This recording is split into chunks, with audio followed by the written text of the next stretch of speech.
Bonjour la famille, les amis. Voilà, en fait, ici, j'ai enfin reçu mes joints de culasse en 83. Je viens de remonter le cylindre et la culasse avant. Elles sont réassemblées, fixées avec les grosses vis, etc. Je le ferai en détail pour la culasse arrière, comme ça vous verrez tout. Je voulais surtout parler arbre à cam. Ok. Arbre à cam, comme j'avais déjà expliqué dans la première vidéo faite par JWS, arbre à cam stroqué. C'est quoi? Si je prends un outil de mesure, un palmaire, que je mesure mon arbre à cam. Ça, c'est mon arbre à cam d'admission. Comment je le sais? Il est marqué IN, donc c'est de l'admission, F pour le cylindre front, donc avant. D'accord? Ça, c'est un arbre à cam d'échappement. Il est marqué que c'est extérieur, donc exhaust, échappement, F, front, cylindre avant. Ça, c'est ce qu'on trouve d'origine. Ok. Selon les années des SV 650, à injection, on peut avoir déjà des arbres à cam avec la bosse devant de longueurs différentes. Plus votre pointe va être longue, plus vous allez favoriser l'ouverture de la soupape, donc favoriser soit le remplissage pour avoir plus de carburant quand on travaille sur l'arbre à cam d'admission, soit favoriser la sortie des gaz d'échappement, ce qui permet qu'une moto tire plus fort, plus long, plus haut dans les tours. Si je prends l'arbre à cam d'admission du cylindre avant d'origine, je prends mon outil, je mesure, comment on fait, j'amène cet outil, je me mets bien aligné, c'est important, je serre cet outil, qu'est-ce que je vois? Je verrouille, que l'épaulement de la bosse maximum, j'ai 36 et je suis presque à 40, ok?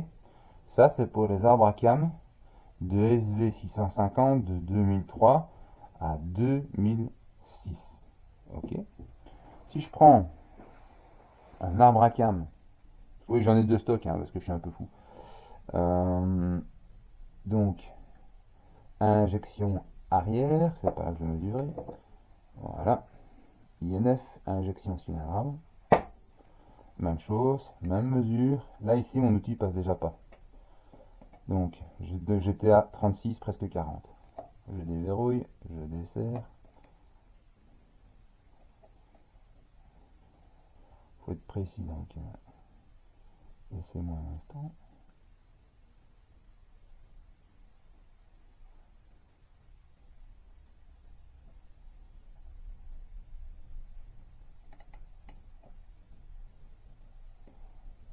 Là, il est bien mis. Là, il est bien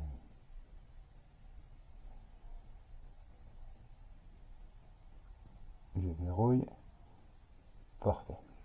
Là, j'ai 36, presque 45. Donc j'ai presque 5 centièmes de plus. Ça, ce sont des arbres à cam qu'on trouve à partir de la Gladius. Donc ils sont déjà un tout petit peu plus pointus. Donc il va vous gagner un peu de performance sur la bécane. Donc moi, je vais monter des arbres à cam de Gladius pour l'admission. Donc je gagne déjà un petit peu. Ok, 5 centièmes, c'est 5 centièmes. Là où le gain est vraiment fou et important quand je parle que je stroke des arbres à cam, si je prends toujours mon même outil, que je prends l'arbre à cam d'échappement, donc ici on est bien sur un extérieur front, exhaust front, cylindre avant échappement, même méthode, je centre au maximum que possible mon outil, je mesure,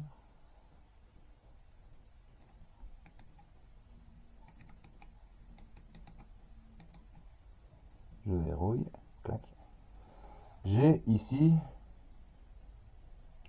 je suis à la limite de 30, donc j'ai, de 35 pardon. Donc j'ai 34, non, je suis à 30, ouais, je suis quasiment à 35. Enfin, j'ai 35 et je retiens 35, d'accord?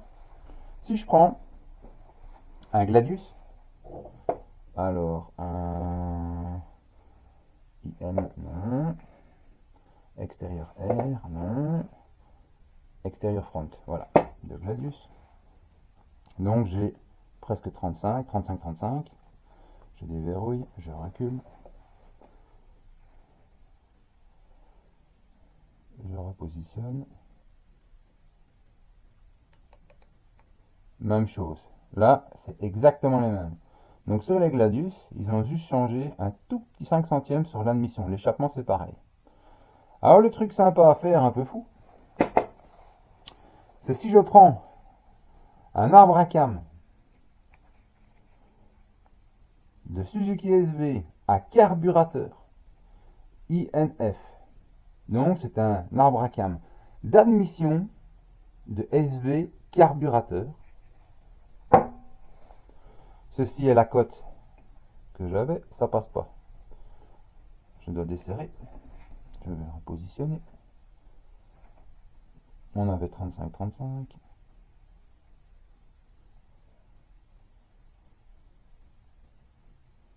Voilà. Je verrouille. Là, j'ai 36,5. Donc, j'ai presque un petit millimètre supplémentaire. Ce qui fait que si je place un arbre à cam d'admission de SV650 à carburateur à la place de l'arbre à cam d'échappement de SV650 à injection de 2003 à 2007, eh bien vous allez avoir une ouverture de soupape beaucoup plus profonde.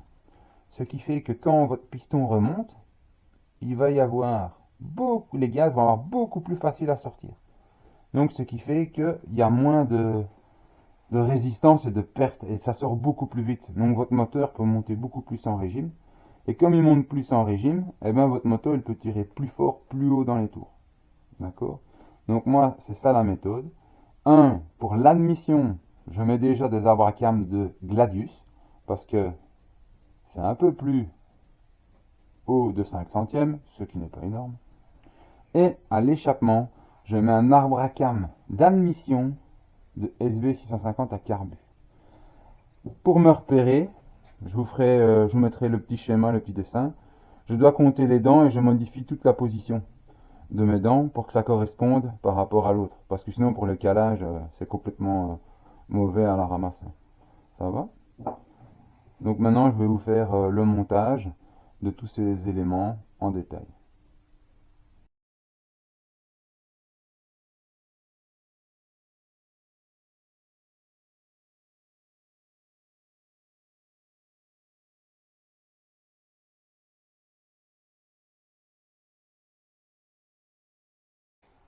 Alors voilà, je vais vous expliquer comment régler votre arbre à cam d'admission de SV650 à carburateur pour qu'il devienne un échappement. Vous prenez le repère, un F,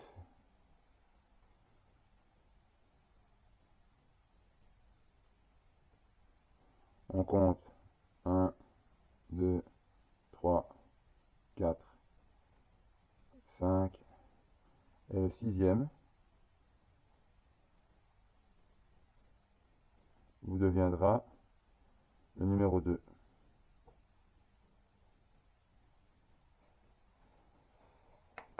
Ainsi, si je compare, si je mets un numéro 2,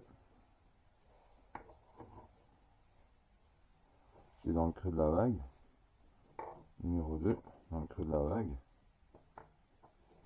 vous voyez, le sens de mes bosses, c'est la même chose. C'est votre nouveau numéro 2 pour votre arbre à cam d'admission de SV650 à carburateur qui va être placé à l'échappement. Ok, on peut mettre ça en mode. L'installation des arbres à cam. Pour installer les arbres à cam, c'est pas trop difficile. Vous devez mettre au point d'allumage le repère F, aligner le trait par rapport au trait qui est dans le carter ou le trait qui a sur le couvercle ou sur le carter. Quand ça c'est fait, l'arbre à cam d'admission, vous mettez le F vers le haut, la ligne horizontale par rapport au carter doit être parfaitement alignée, Ce qui fait qu'on a le repère numéro 3 qui arrive sur un axe de maillon. D'accord? Quand on est là, on compte 16 axes. Donc 1, 2, 3, 4, 5, 6, 7, 8, 9, 10, 11, 12, 13, 14, 15, 16. Le 16e axe, c'est le nouveau repère numéro 2. Voilà, tout simplement. Et là, ici, on est déjà bien calé. Pour être sûr qu'on est juste, on peut prendre son doigt et le rentrer à la place du tendeur. Et alors, je vais tendre le système, vérifier que mon repère F, avec mon plat ici, est bien horizontal par rapport au plan du haut de la culasse. Ici, c'est parfait. Et j'ai toujours bien mes 16 maillons. Voilà. Ici, en intake, comme on dit, on est bien aligné exactement comme la revue technique. Ok. Jusque là, il n'y a rien de particulier. On peut refermer.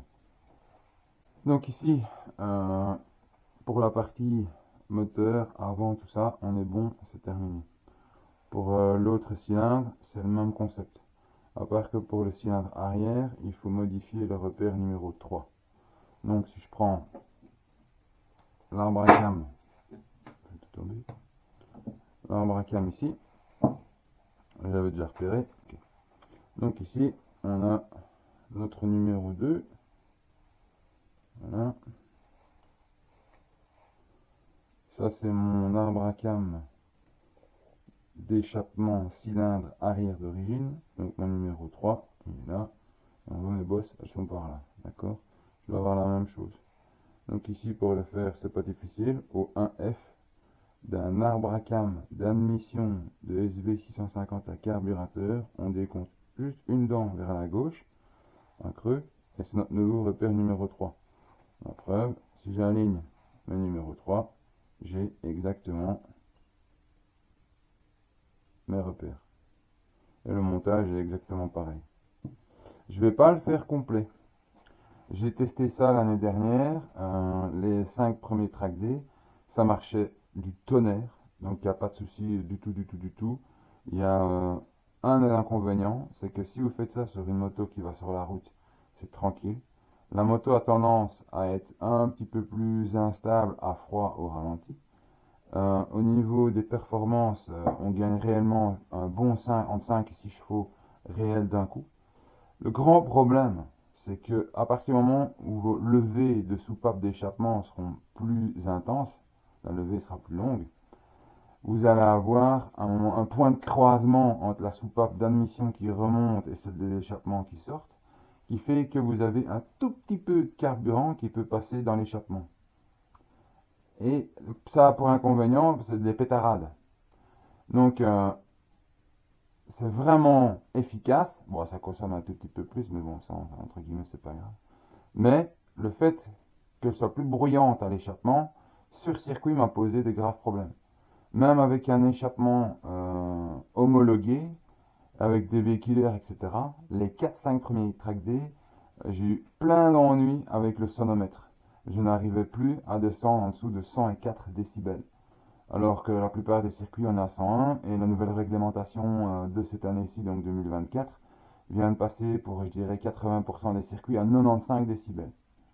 Donc malheureusement, cette modification merveilleuse, qui coûte pas cher, ben, je peux plus la faire cette année-ci. Je vous le montre parce que si vous avez une SV et que vous faites de la route et que vous voulez gagner des chevaux sans que ça coûte trop cher, vous pouvez acheter des arbres à cam d'occasion, des SV à carbu, vous avez payé ça 50 balles, et vous allez gagner 5-6 chevaux directement. Mais sur circuit, à cause des nouvelles normes de bruit, je peux plus le faire cette année. Donc malheureusement, je dois remettre des arbres à cam d'origine, parce qu'après les 5 ou 6 track D de l'année dernière, j'ai dû changer mon arbre à cam et j'ai remis en origine, et là j'ai plus de problème au sonomètre. Je passais à 98 dB plus ou moins un peu partout, selon les conditions météo, etc. Donc je voulais le montrer parce que c'est intéressant et c'est un gain de puissance facile, mais malheureusement je ne peux plus travailler sur cet élément-ci en 2024 sur les circuits avec les nouvelles normes de sonomètre. Ok, donc ici je dois remettre les arbres à cam d'origine.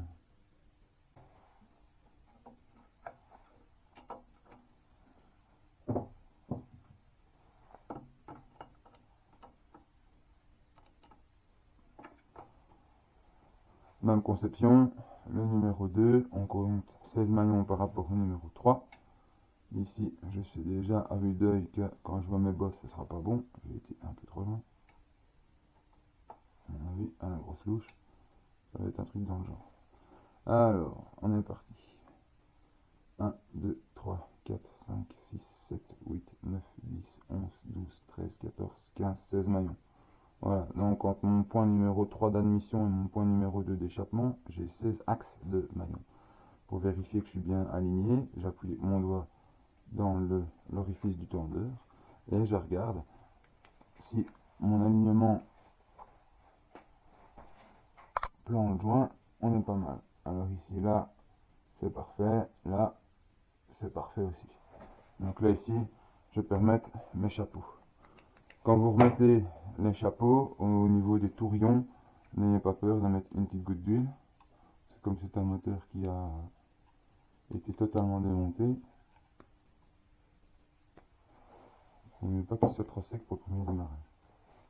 Donc au niveau des chapeaux de tourillon, le in, c'est pas difficile. Là, vous avez un grand disque, donc ça peut être que comme ça. Voilà. Extérieur, voyez.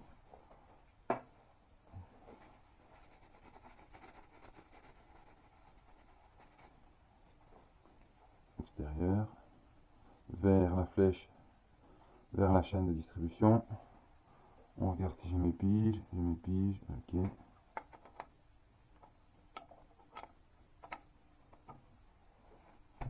Voilà.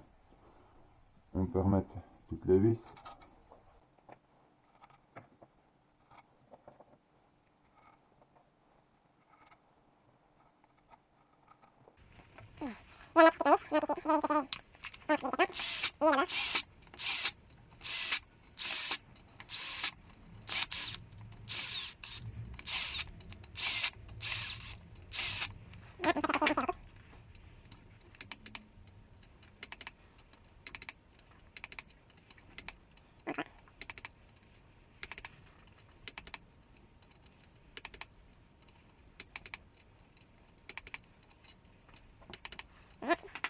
On peut remettre le tendeur de distribution.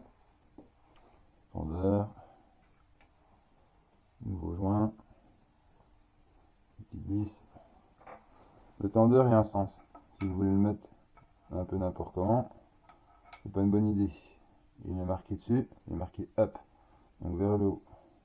Donc là ici, si je remets mon moteur dans la position d'origine,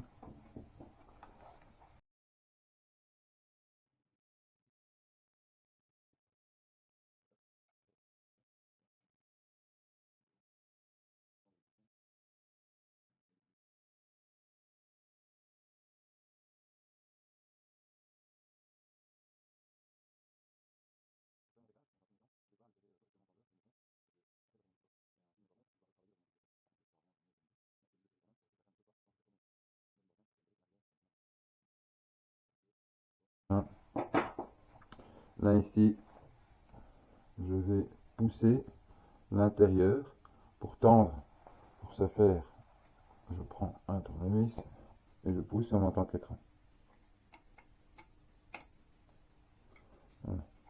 Je pousse, mais pas comme un animal, hein. Ça sert pas à grand chose. Je serre. Là, je vais jouer avec la chaîne, je vois que j'ai un peu de jus. C'est bien. À partir du moment où j'ai fait ça, que tous mes repères sont bons, c'est-à-dire, je le repose en position, c'est-à-dire que mon repère avant, front, avant, est juste, que ici on voit mon tendeur qui pousse et ma chaîne. Je vais regarder mon plan de joint est toujours aligné. Je fais 360 degrés pour revenir au même plan F avec le vilebrequin. Je peux aligner le manche de mon Racagnac, plus ou moins, et je fais tourner à l'inverse des aiguilles d'une montre. Ok. Quand je fais ça, je dois maintenir ma chaîne.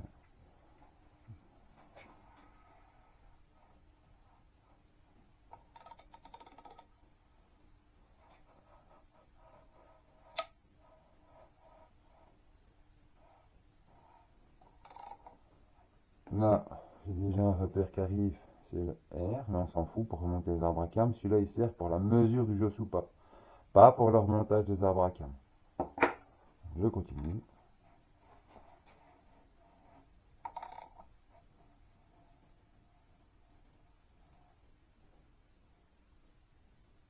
Voilà. Là, ici, j'ai mon 1F qui n'est pas parfaitement aligné. Voilà, là, il est parfaitement aligné. À ce moment-là, on peut remonter les arbres à cam du cylindre arrière. Mais maintenant, je vais vous faire le remontage complet de la culasse du cylindre arrière. Maintenant, je vais vous montrer comment on remonte la culasse du cylindre arrière, parce que l'avant c'est déjà fait. Donc la méthode, ok, c'est pas trop compliqué. On prend le nouveau joint de culasse spécial 83. On doit d'abord mettre le guide de chaîne. Le guide de chaîne a une forme. La partie arrondie dans le fond du moteur.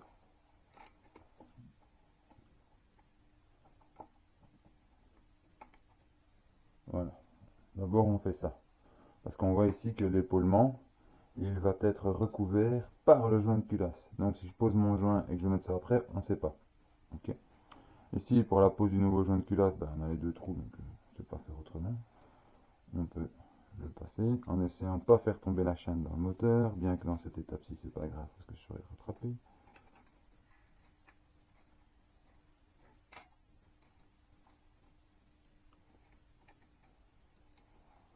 On emboîte le nouveau joint délicatement sans forcer. Un peu tordu dans le transport, mais ça, c'est pas grave. Ici, bah, il suffit simplement de poser la culasse. Vous avez donc vos piges de centrage. La culasse met le pige. Même chose, hop, admission. Là, ici, on se bat pour faire passer la chaîne sans que tout retombe dans le moteur, s'il vous plaît.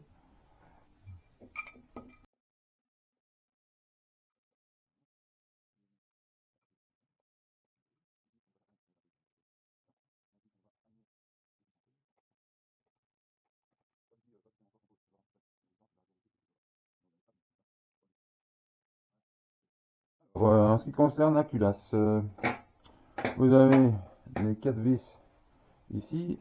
Partout on vous dit qu'il faut lubrifier les vis avant de les remonter, c'est vrai. Attention, il y a une grosse différence entre lubrifier les vis et inonder les vis. D'accord, j'explique pourquoi.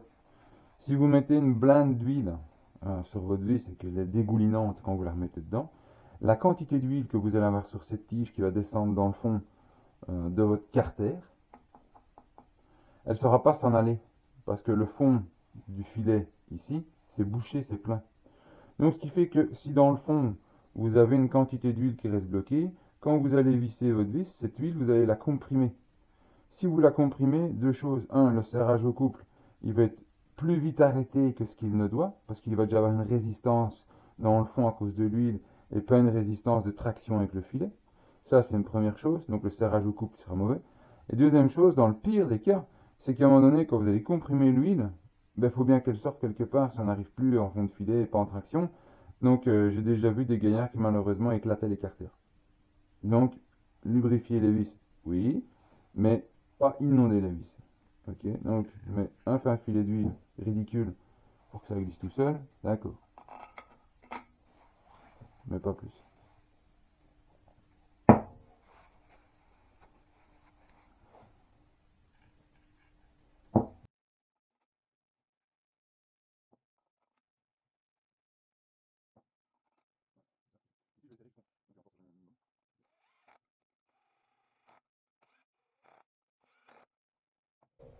Alors, faut pas oublier, c'est de mettre aussi les deux vis qui sont là et la petite vis qui est ici devant.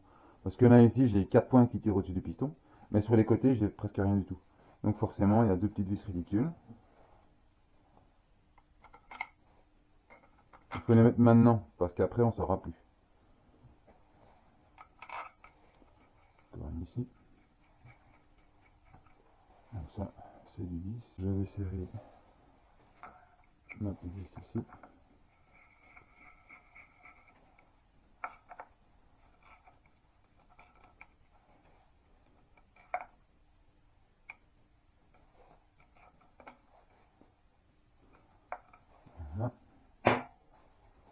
Pour les 4 vis qui sont ici, évidemment, il faut serrer en croix, comme toutes les culasses, rien de particulier en soi. Le couple de serrage, on a 65 newtons. Moi, je commence toujours une première fois une passe aux alentours de 50 et la deuxième passe à 65.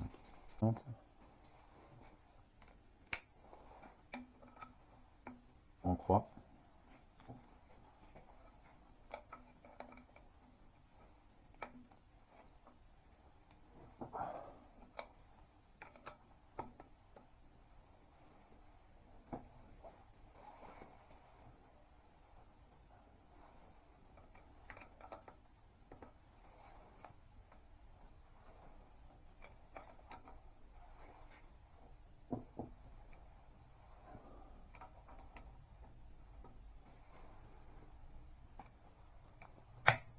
Ah, jaune.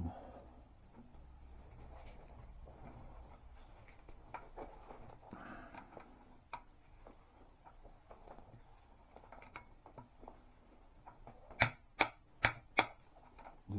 Je fais 1, 2, 3.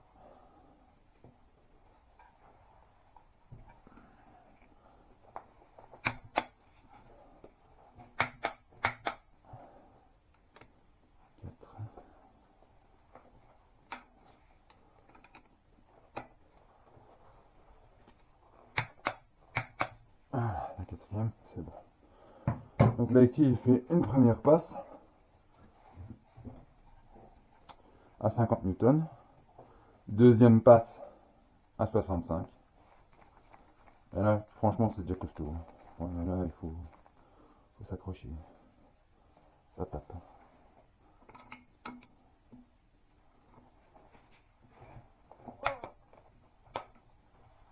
Ah.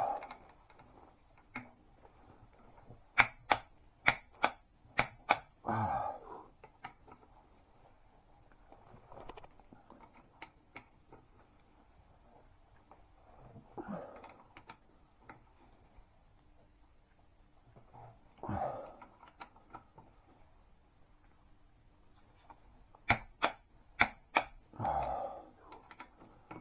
C'est vraiment hard.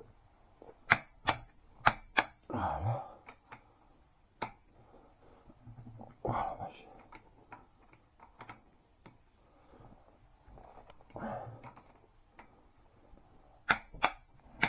Voilà, on vérifie tout. Parfait. Ah, j'aime pas ça.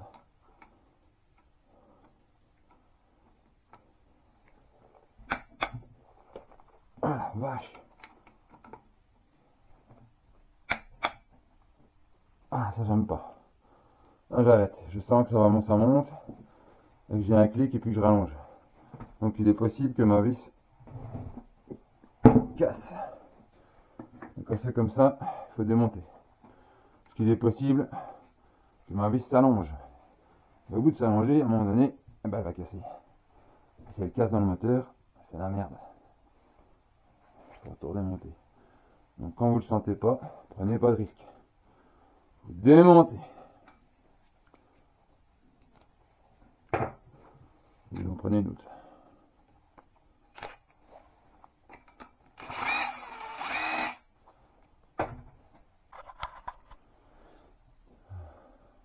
Alors, je viens d'enlever la vis qui me posait un peu problème, que j'étais pas sûr, que je trouvais un peu suspecte. Et je viens d'en prendre une nouvelle que j'ai dans mes stocks. J'ai bien fait.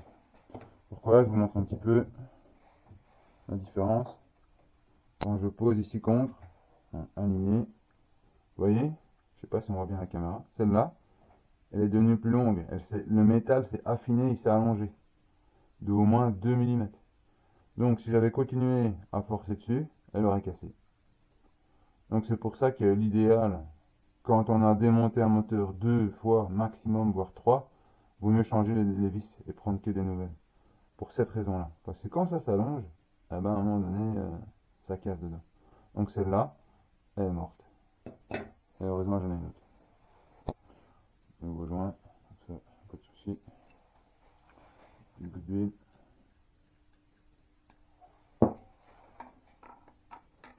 Je me suis arrêté tout juste à temps, hein, que ça termine.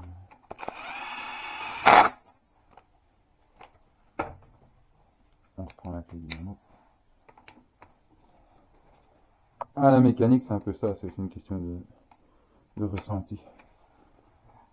Et d'expérience aussi. Quand vous aurez pété des vis dans votre moulin, croyez-moi que vous prendrez plus de risques parce que des fois ça peut jouer sur des heures de boulot.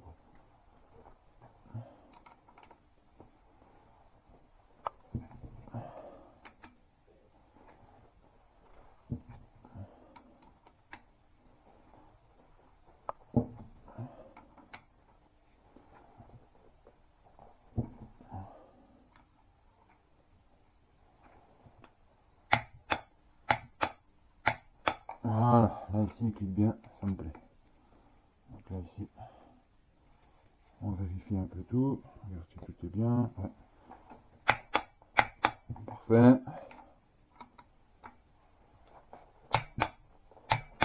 Parfait. On croit. Parfait. Voilà. Ok. Pour cette partie-là, c'est terminé. On doit serrer encore mes petites vis ici. Là, ici, le couple n'a rien à voir, c'est 1,1 kg. Voilà.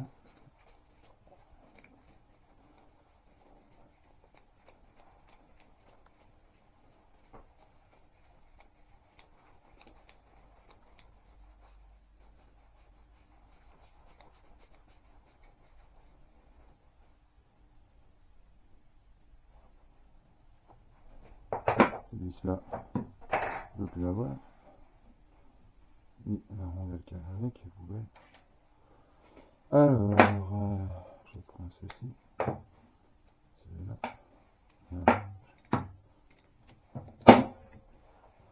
Il me faut déjà du matériel pour monter un moulin.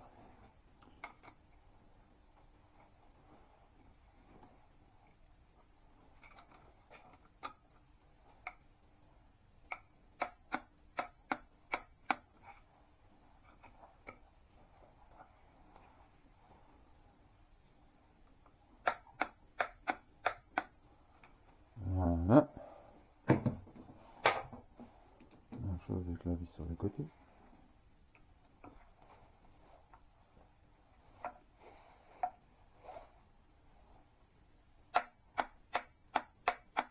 Et voilà. Donc, à ce niveau-là, au niveau de la culasse, on a déjà terminé pour le remontage. Donc ici, bah, ça va être exactement comme l'autre.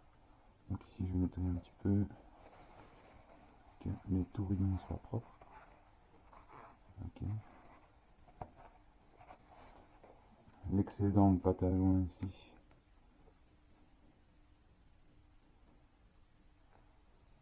On va enlever.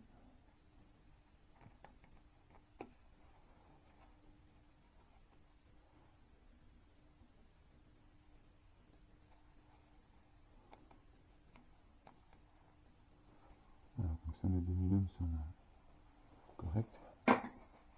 Alors maintenant, on peut remettre les arbres à cam. Alors voilà, je viens juste de redresser le moteur parce que c'était quand même plus facile pour le remontage. À partir du moment où vous avez remonté votre cylindre avant, que vous êtes bien en repère point Moreau cylindre avant. J'ai fait un tour de 3, vous faites un tour de 360 degrés. Vous revenez sur le repère F, réaligné avec votre carter ou ligne dans le couvercle d'allumage.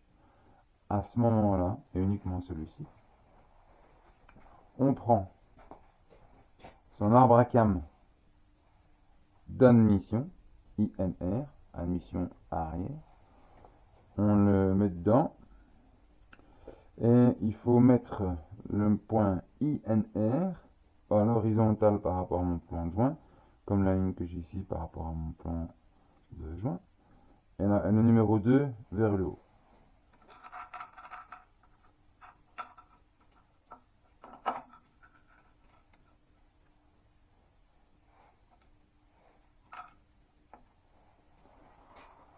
Alors ici, on va prendre la petite lampe. Non, c'est pas parfait, je suis déjà un poil trop loin, une dent de trop. Donc ici, il faut que je recule de 1.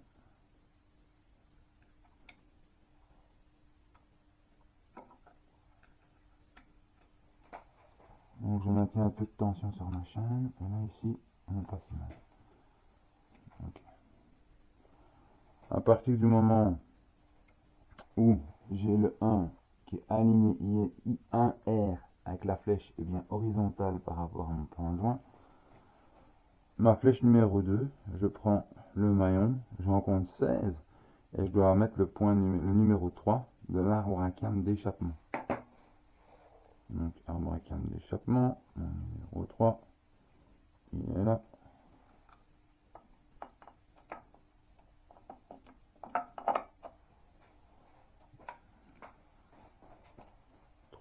Il est là, et on compte 1, 2, 3, 4, 5, 6, 7, 8, 9, 11, 12, 13, 14, 15. Ah, c'était là, à un côté.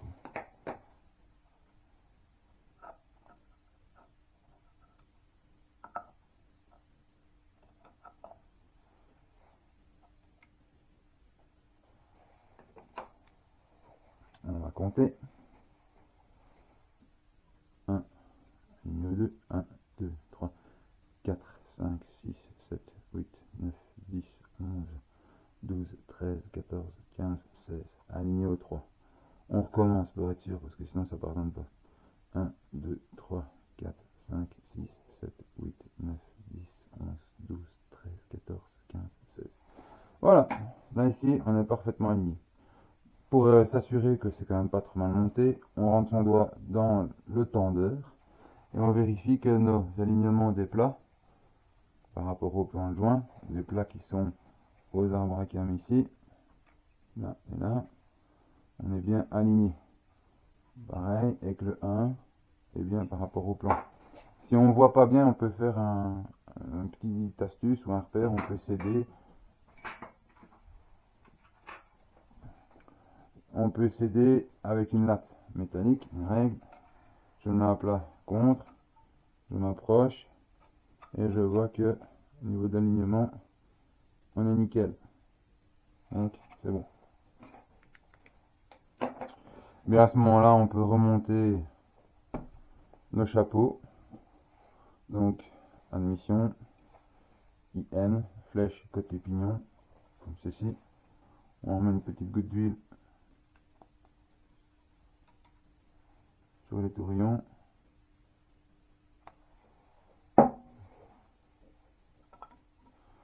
Il y a une pige, une pige.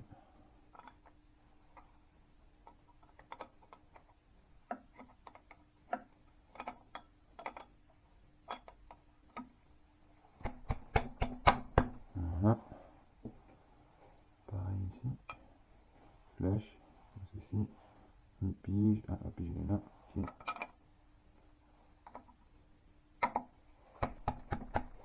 Ok. On met toutes les vis.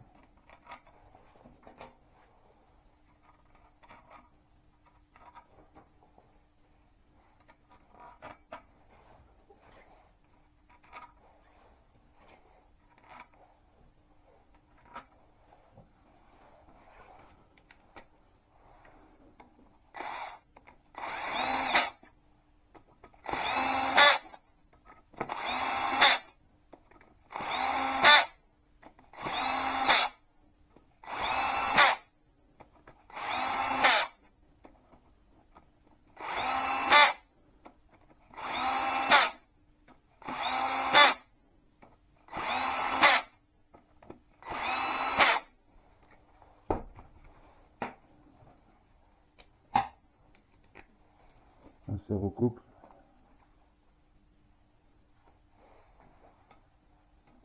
Un kilo 100.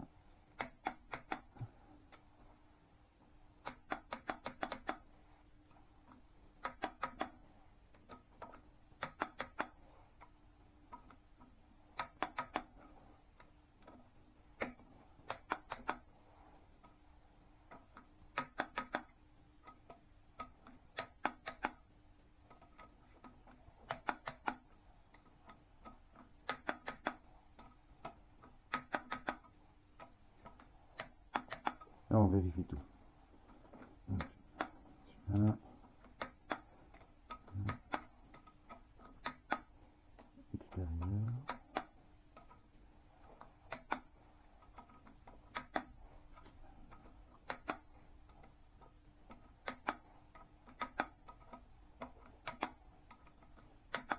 Voilà. Quand j'ai fait cela, c'est terminé au niveau du remontage des arbres à cam. Maintenant, je peux remonter provisoirement le tendeur de distribution. Tendeur de distribution, nouveau joint, même chose, bien faire. Hop, vers le haut, donc comme ceci. Les joints, je les fais moi-même parce que ça revient moins cher, c'est facile à faire. On achète des feuilles toutes faites sur internet. Et, ça fait un petit rappel école primaire comme ça. Si vous avez des enfants, au lieu de faire de la tablette, ça les occupera.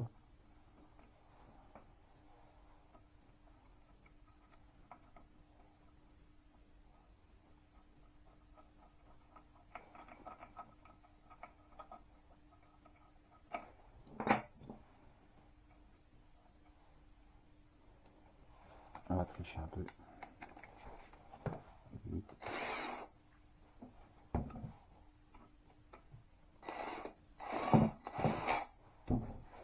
Voilà.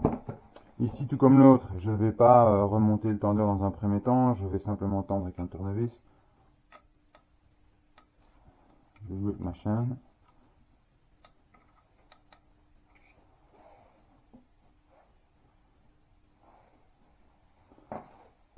Maintenant, je vais faire quelques tours de vilebrequin, sans les bougies, pour voir un petit peu si tout est monté correctement. Sens inverse des aiguilles d'une montre. Donc j'ai mon repère 1F qui est toujours ici. Voilà, je prends la lampe. Et F.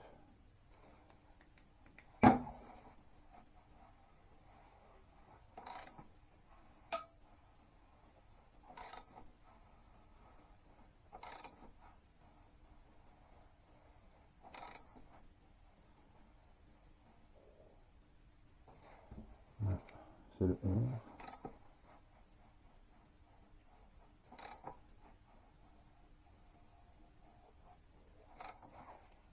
Et le F. Ok.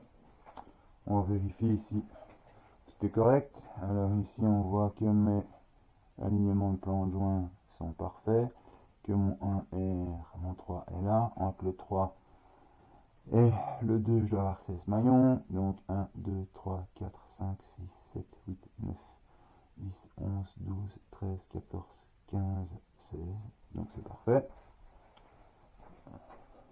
Actuellement là, mes chapeaux d'arbre à cam sont bien tous les deux à l'extérieur. Mes bosses, c'est comme ça. Donc ici, c'est bon. Donc ici, je vais vérifier mon cylindre avant. Ici, je peux regarder que mon plan de joint est parfaitement aligné.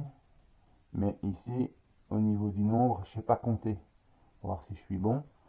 Et au niveau de mes cams, là ici, je suis en écrasement sur l'injection et en ouverture à l'échappement. Pourquoi? Parce que je suis en point mort au cylindre avant.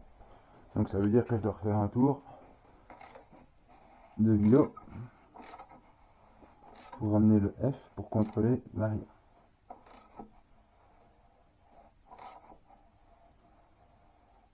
Voilà. Bon, je vais passer un petit peu. Voilà. Là ici maintenant je peux contrôler l'arrière. Donc ici j'ai bien mon 1R qui est parfaitement aligné, mes plats parfaitement alignés, mon plat parfaitement aligné. Entre le point numéro 2 et le numéro 3, je dois avoir 16 maillons. 1, 2, 3, 4, 5, 6, 7, 8, 9, 10, 11, 12, 13, 14, 15 et 16 maillons. Voilà, ici on a terminé pour le calage de distribution. Donc ici on est bon, arbre à cam remonté, tout ça c'est bon. Maintenant on va contrôler le jeu soupape. Pour contrôler mon jeu soupape, là je dois remettre au point mort haut du cylindre avant. Donc ça veut dire que je dois refaire un tour de 360 degrés dans le sens inverse des aiguilles d'une montre.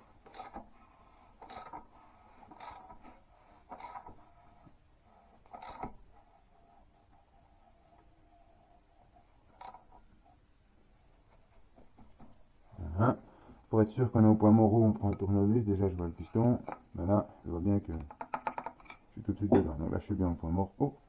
À ce moment, on peut glisser les piges de mesure en dessous des arbres à cam pour mesurer jeu soupape.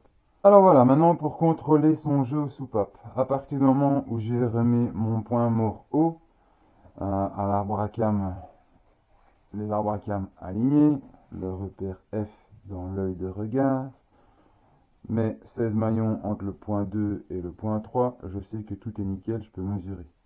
Les mesures dans la revue technique, en arbre à cam d'admission, le jeu est entre 10 centièmes et 20 centièmes.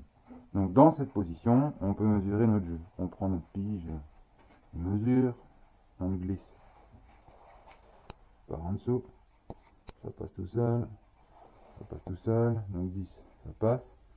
Si je mets la 20,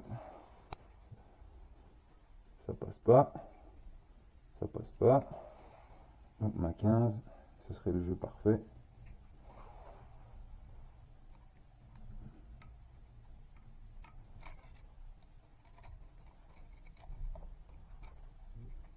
Une 15 est un peu serrant, c'est pas plus mal.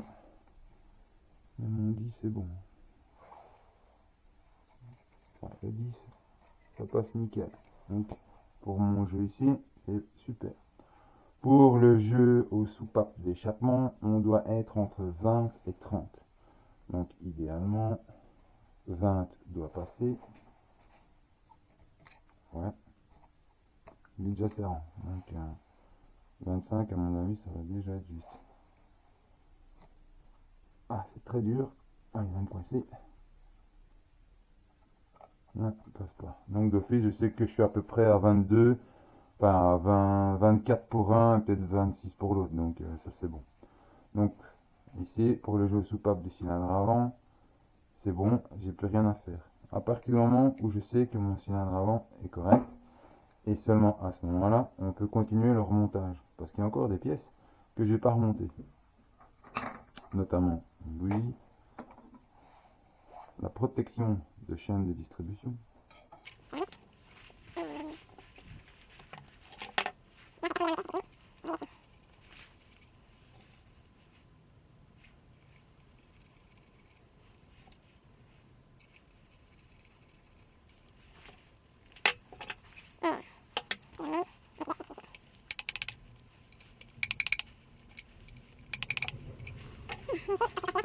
Le couvercle là, on le remettra après, c'est pas important. Maintenant, je peux remettre mon tendeur de distri correctement serré au couple, etc.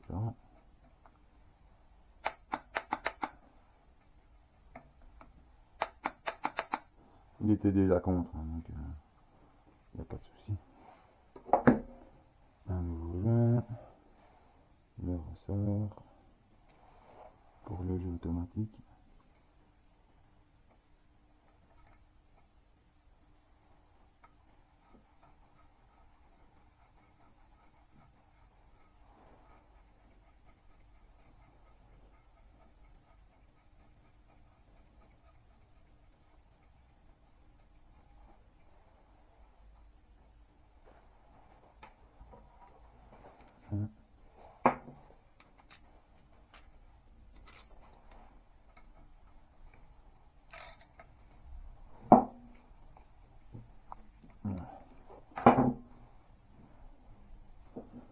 Voilà, donc ici on a terminé à 99%, tout ce qui va être cylindre avant. Je sais que culasse, arbre à cam, jeu soupape, tout est nickel. Donc là, lui, il est fini.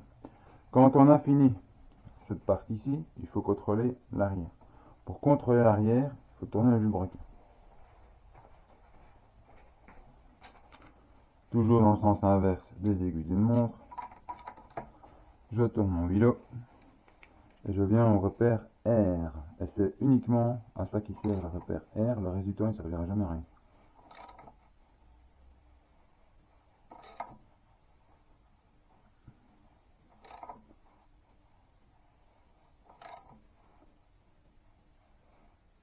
R, aligné. Qu'est-ce que je regarde un petit peu la forme. J'ai mes bosses arbres à cam vers le haut, toutes les deux. Si je fais un 360 par avec le R, elle devrait être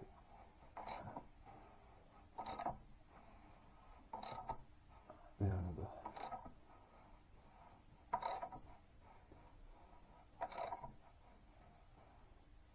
Non, je ne veux pas nickel. Voilà. Là ici, si vous êtes trompé, vous n'avez pas fait le bon nombre de tours, bah vous savez rien mesurer. Parce que mes bosses là, elles sont vers le bas, elles sont déjà en train d'écraser les soupapes. Donc là ici, c'est pas la bonne position ça. Donc en fait, le R, vous devez avoir la pointe de vos arbres à cam vers le haut. Pour pouvoir faire le contrôle du jeu.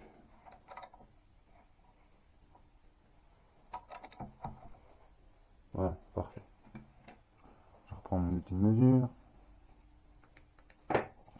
Donc en admission en in, je dois avoir un jeu entre 10 et 20. Ok, le top, on va dire que c'est 15. Donc je glisse en dessous. 10 ça passe crème. 10 ça passe crème. On va tout de suite mettre le 20. Le 20 il passe pas. Le 20 il passe pas du tout. On va voir avec le 15.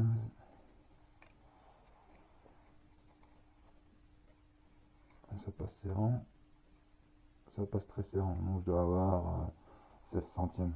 Donc ça va ça. En échappement, je dois être entre 20 et 30. Donc, on va tout de suite passer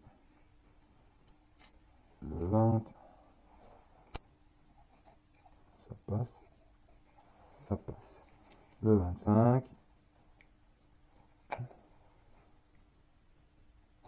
Ah, c'est très très dur le 25. Donc là, j'ai vraiment... Parfait. Donc ici, j'ai 25. Donc, bah, coup de chance. Je dois pas régler. Dommage, j'aurais bien voulu vous montrer, mais je dois pas régler. Donc, ça fera peut-être l'objet d'une future vidéo. Quand on a donc terminé tout cela, même chose que le cylindre avant, on remet la protection de chaîne de distribution.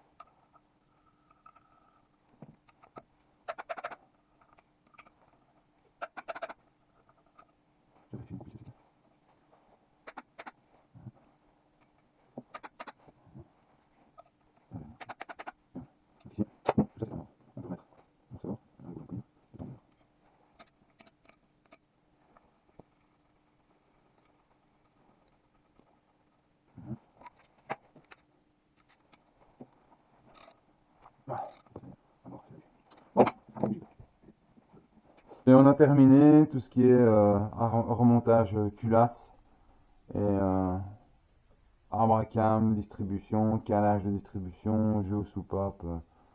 La partie haute du moteur est finie aussi. Donc il reste plus que les couvres culasses. Mais ça c'est assez débile hein, parce qu'il n'y a vraiment rien du tout de particulier. Il suffit simplement de mettre un petit peu de pâte à joint sur mes demi-lunes quand je remonte. Et même chose, c'est pas obligatoire, mais moi j'en mets toujours un peu. D'ailleurs, il faut que je le nettoie. Sur les joints ici, du couvercle d'arbre à cam. Ah, c'est bien. Et même chose de l'autre côté. Voilà. Quand on fait un premier démarrage d'un moteur qui a été complètement démonté comme cela, deux choses importantes. 1. Ne pas brancher le réservoir d'essence. 2. Ne pas mettre les bougies. Pour deux raisons. Éviter de la résistance mécanique dans des pièces qui n'ont pas été lubrifiées. Parce que comme le moteur il était totalement ouvert, il y a plein d'endroits où l'huile elle n'est pas encore arrivée. Et il vaut mieux faire tourner le moteur sur le démarreur sans essence pour pas qu'il s'allume, et ni sans compression sans les bougies pour qu'il est facile. Et pendant au moins 2 bonnes minutes, quitte à vider même une batterie, hein, c'est pas, on s'en fout, pour que la pompe à huile ait eu le temps de renvoyer de l'huile dans tous les endroits du moteur. Donc ça c'est important.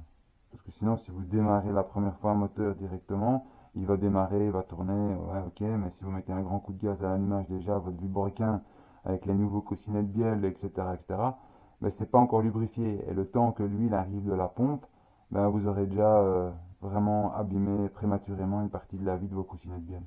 Donc quand on remonte un moulin, pas de bougie, pas de réservoir d'essence, on fait tourner à vide pour bien faire monter l'huile dans le haut du moteur, qui est bien dans tous ces interstices et orifices de l'huile partout. Ben, la suite, ce sera le démarrage du moteur. À bientôt.